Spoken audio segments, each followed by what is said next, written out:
बिस्मिल्लाहिर्रहमानिर्रहीम।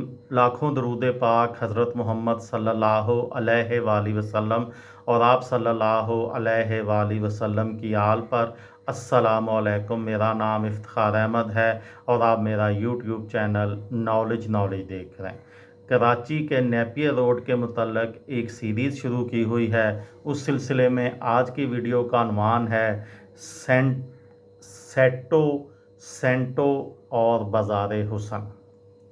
पाकिस्तान जब 1960 की दिहाई में बैनुल अक़वामी इत्तेहादी अफवाज के साथ सेंटो का रुकन बना तो एक बार फिर गैर मुल्की जंगी बेड़े और फौजियों ने यहाँ का रुख किया और ये बाज़ार चमक उठा।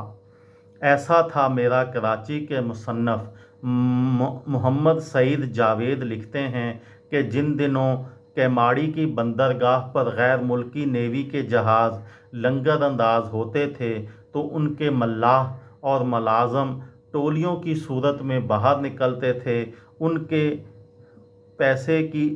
पास पैसे की रेल पेल होती और वो गोली की तरह सीधे यहाँ नेपियर रोड पर पहुँचते थे, जहाँ नीचे बने मट्टा खानों में शराब और ऊपर सजे कोठों और कहबा खानों में शबाब उनको मयस्सर होते।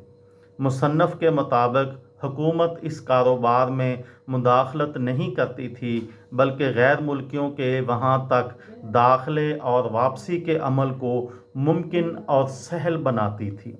अली सुबह तक वहाँ बघियाँ उन मेहमानों की मुंतज़र रहती थीं। जुल्फ़िकार अली भुट्टो के दौरे हुकूमत में जब माहौल कदरे आज़ाद था, कराची में बड़ी तादाद में गैर मुल्की सियाह और ख़ुसूसन अमरीकी, बरतानवी और दूसरे मुल्कों के नेवी के मल्लाह जिनके बहरी जहाज़ मुख्तसर अरसे के लिए कराची की बंदरगाह पर रुकते, वो यहाँ का रुख करते थे।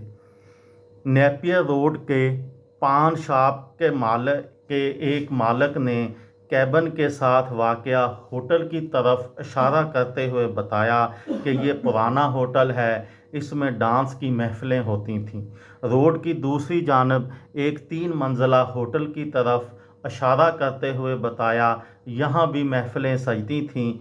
सबके पास इजाज़तनामा होता, कोई गैर कानूनी अमल नहीं था। उन्होंने बताया, जनरल ज़ियाउल हक़ के हुकूमत के बाद तब्दीली आई। पहले यहाँ रात 9 से 12 बजे का वक़्त मुकर्रर किया गया, इसके बाद ये सिलसिला ही बंद कर दिया गया, वरना 24 घंटे ये बाज़ार आबाद रहता था।